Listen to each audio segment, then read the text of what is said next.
Hello friends, எல்லாருக்கும் good afternoon. இப்போ இன்றைக்கி கொஞ்சம் ஃப்ரீ ஆகிட்டேன். எல்லோரும் என்ன பண்ணுறீங்க, எப்படி இருக்கீங்க? எபிசோடு பார்த்தேன், ஒரு ஹாப்பி தான். ஏன்னா பேபி ஷவர் பற்றி பேசுனாங்கள்ல, அதில் பீச்சில் பண்ணுற மாதிரி பேசுகிறாங்க. ஒரு வேளை அப்படி இருந்தால் ரொம்பவே நல்லாயிருக்கும்.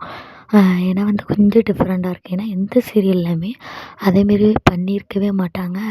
அதனால் அப்படி பண்ணாங்கன்னா இப்போ டிஆர்பி குறைஞ்சிருக்குல்ல, அதில் கொஞ்சம் கூடுறதுக்கு வாய்ப்பு இருக்குது, அதிகமாகவே வாய்ப்பு இருக்குது. அதாவது 2 பேரும் காரில் போகும்போது அந்த கான்வர்சேஷன் ரொம்பவே நல்லா இருந்துச்சு.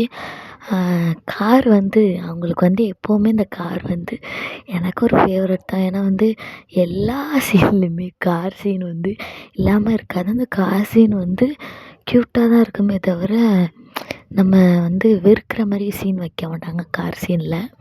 ரெட் கலர் கார்னாலே ஸ்பெஷல் தானே. அந்த கார் சீனும் நல்லா இருந்துச்சு. அப்புறம் என்னென்னா, ப்ரெமோவில் காமிச்ச மாதிரி தான் பாட்டி மயக்கம் போட்டு விழுகிறாங்க.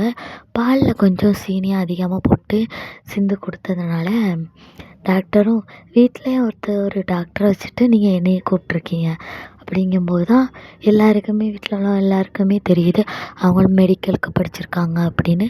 அப்போ கண்டிப்பாக சிந்து உள்ளே கொண்டு வந்துட்டாங்க. கண்டிப்பாக கிருஷ்ணாவையும் உள்ளே கொண்டு வருவாங்க. இந்த கம்பெனி ப்ராப்ளத்தை சால்வ் பண்ணுற மாதிரி காட்டுவாங்க. நிச்சயமாக அதான் நடக்கும். டிஆர்பி குறைஞ்சதுக்கு இந்த பேபி ஷவர் கொஞ்சம் நல்லா ஹெல்ப் பண்ணணும்னு நினைக்கிறேன். அந்த டைமில் நிச்சயமாக எல்லாருமே டிவி பார்ப்பாங்க. கண்டிப்பாக டிஆர்பி ஹையில் வரும்னு ஒரு நம்பிக்கை இருக்குது. அவங்களுக்கும் நம்பிக்கை இருந்தால் கமெண்ட் பண்ணுங்கள்.